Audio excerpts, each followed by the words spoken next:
I'm Sarah from The Upcoming. Thank you so much for taking the time to speak with me about this very unique and, absorbing and fascinating documentary. Maybe for people who don't know anything about it, you could give us a brief introduction to He Dreams of Giants. Sure. He Dreams of Giants is Keith's and my third documentary about Terry Gilliam, following him through his career. It's our second one about him trying to make the film The Man Who Killed Don Quixote. So it's sort of a follow-up to our 2002 film Lost in La Mancha. And it's really a portrait of a late career artist who is sort of pushing to complete a project that has defined the latter third of his life. And the questions about what drives artists to create, and what it feels like to get to the end of a project that has defined one's life for such a long time. And I'm so interested in, obviously there's the journey that Terry went on to make his film, and then there's your parallel journey on top of that, which I'm really curious to know what was your initial interest in him as a director, and what led you to make the documentary about the first attempt to make the film, and then you must never have expected that you'd be back doing it again, sort of a decade or so later. So what was that whole journey like for you, and what was sparked your initial interest? The process has aged us by 30 years, as a matter of fact. We first met Terry Gilliam when Lou and I were film students, actually graduate film students in Philadelphia, and Terry came to Philadelphia to make 12 Monkeys. And he was looking for documentarians to follow him in that process. He used to joke that it was to be witnesses in case Universal, the studio, which was his kind of nemesis, was going to mess around with him on the making of 12 Monkeys. So that's the first time we met Terry. We made a film called The Hamster Factory, a feature documentary, our first one. And then when we knew that Terry had been, since 1989 or something, wanting to make a film adaptation of Don Quixote. Don Quixote is kind of his alter ego. And so this is a long-term project he's wanted to make. So when we heard he was going to actually mount that production in, what was it, the first time, 1999, something like that? Yep. We couldn't resist going on that journey with him as well. And, like you joke that it aged you by 30 years. What was the experience like of, I was thinking at so many moments, when you were filming him and kind of capturing the harsh conditions and the exhaustion and the frustration. And I thought, well, you must have, in your making of the documentary, been living all that with him and also facing those conditions. So what was the experience like in that kind of quite practical way, and having the stamina to keep up with him when even he was losing hope? It was pretty emotionally troubling because Terry, when we met Terry, we were still film students in school, so he's always stood for us as a kind of hero of how a filmmaker can maintain his vision and also get big projects made within the system. And seeing him now, when he was trying to do this 2017 incarnation, we were thinking like, oh, well, he's going to be happy. Like, this is it. He's finally arrived. And this is so exciting. And it was difficult to see him a lot of the time not happy, that he was struggling with so many different demons and pressures and doubts that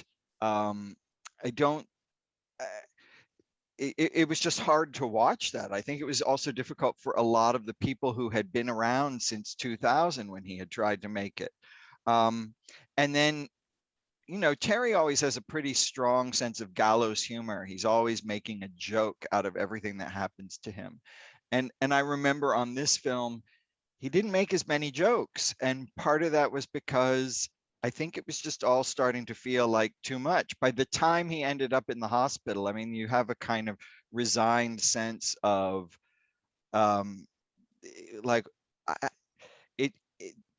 it just felt not that it was cursed, but just the struggle is endless.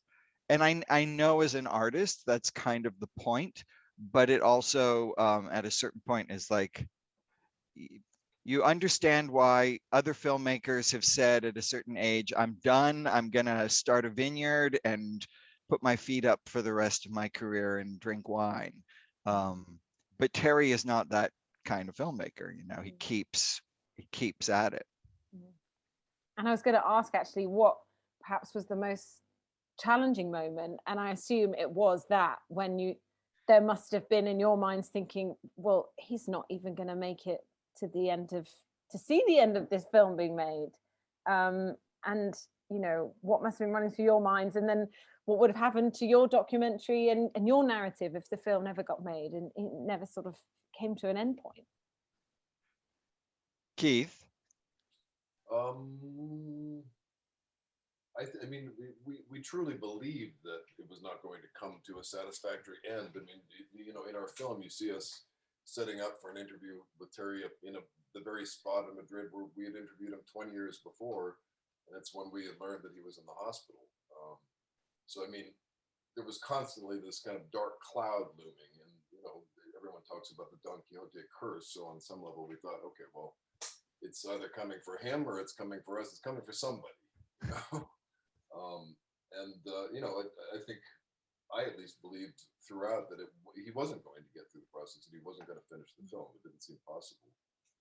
It was certainly a relief that he did, but it was very hard getting there for him and for us. And just thinking about, obviously there's this very specific character we're following, this very specific story, but it feels like it also has something to say, I think, as you were mentioning at the beginning, about this idea of the kind of the tortured artist and suffering for your art. In some respects, he almost seems like a caricature of that, you know, like the emotion that you capture on his face and how much it seems to almost physically affect him, kind of getting this film to be made. So what do you think it does have to say about the artistic process in that kind of more general way? I think a lot of times people glamorize the tortured artist. And you know, that certainly wasn't our goal of this. I think we wanted to present a more realistic view of what it's like to feel the need to continue making your art, no matter how old you are, no matter what your status is in the industry. It's not easy, and I think it's often the case that older artists, particularly, are forgotten. You know, we think of like our rock stars from the late '60s. We think, oh my God, they're still playing, they're still doing shows, they're still doing concerts. They should get off the stage. They've done it already. But I don't think, you know, if artistic expression ever meant something to you in life, I don't see any reason why you should have to stop. Why your audience should expect you to stop, or why your audience should even expect you to be able to keep up at the same level or the same quality. It's, you know, it's difficult, but we as artists want to keep making things. We don't want to retire. So I think, you know, in some ways, our film "He Dreams of Giants" is a difficult look at you know, the reality of what it is to be an artist. You know, in Terry's case, now in his 80s. I also think, you know, culturally we are steeped in these archetypes that get connected to the tortured artist. And, you know, even Terry always uses the reference to Job, like, I have to suffer to achieve what I want, what matters to me. I have to have faith in it and I have to suffer. So he uses a Job archetype. And, you know, then you have other archetypes spinning around, are like Captain Ahab, like the person who's going to pursue the white whale until it kills him. That's, and there is nothing besides the pursuit. And even Don Quixote, you know, when we made Lost in La Mancha, I remember reading Don Quixote and looking at it and saying, oh, this is the story of a dreamer who is going up valiantly against reality. But I reread Don Quixote in 2017, now 50 years old, and I thought, oh, this is the story of a person approaching the end of their life, and they want to leave behind something that they'll be remembered by, some great tale. And I feel that all of those things sort of swim around Terry while he was making this film. And then you're also looking at a real man and a real man's face and a real man's pain. And that, I think, was an interesting thing for us, that look, because we went into this project thinking, why is he doing this? Why does he keep persisting? And we would ask him that, like every week we're asking Terry, why are you doing it? Why are you doing it? And we never got the answer. I don't know if you can ever get the answer. Although at one point Terry said, I need to do this to stay alive. Like, this is what's keeping me alive. So I think we really wanted to explore these archetypal images of the artist, but in the context of like, what does that really mean in a practical sense to a human being who's defined their life that way? I also love all the different textures in the films. You've got quite like different moments. Obviously, you've got the behind the scenes of the making of the film, but then we cut to Terry, as this really kind of vibrant, quite off the wall youngster, and we also see snippets of lots of his other films. So it must have been a lot of fun for you to go back and look at all that footage. And how did you decide on that final mix of all those different things? Well, we intended to design the film as the experience going on in Terry's head while he's finally finishing his magnum opus. So there was actually an earlier cut of the film, several earlier cuts of the film that were much more designed that way, that it was almost as if you were dreaming inside Terry Gilliam's head. And part of that was all this archival material from when he's a much younger man, much more energetic, much more ambitious. So I think the film still maintains that quality a little bit because it's constantly going back in time as he approaches the end of his long journey.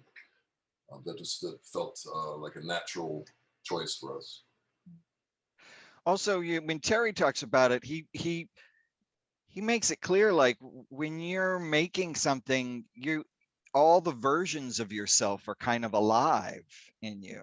So Terry would often say like, oh, that young guy. And he has like this image sometimes of himself as the young filmmaker and trying to reconcile that with the present day late career filmmaker trying to do the same things. And, we were really trying to give an experience that through imagery brings to life that feeling of being towards the end of your career and being aware of everything that you've done leading up to this. So that was also part of the exciting thing for us. And it's incredibly immersive, and you really go on an emotional journey, I think, along with Terry, along with you watching Terry.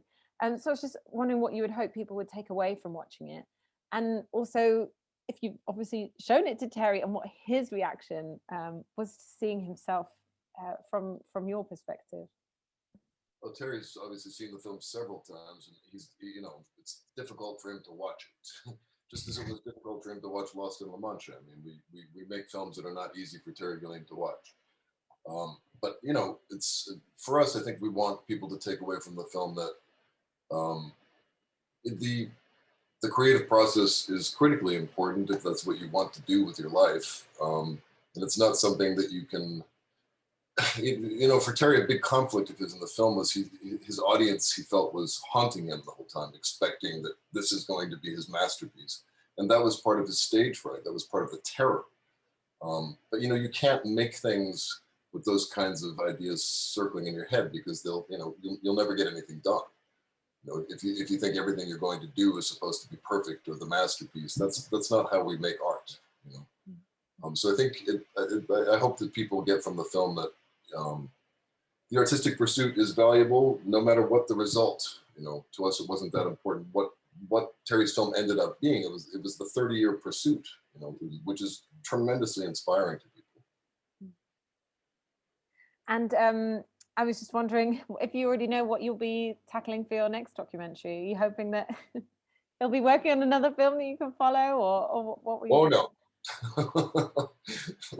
Lou? I think, we've made 3 films about Terry now. One of our friends recently referred to it as the Gilligy. And I feel like 3 is a good number. Like, you don't do 4. And Keith and I are actually in the process right now of finishing an experimental documentary that we've been making for the past year about the emotional experience of the pandemic. So a kind of equally immersive and perhaps also equally itchy and uncomfortable film to experience. But yeah, we've been working on that, and that this one feels a little bit more like a science fiction film, though, I would say. All right, well, I can't wait to see that. I think I'm out of time, but thank you so much for sharing all that with me and for making this really incredible documentary. Thank you, Sarah. We appreciate it. Nice to speak to you.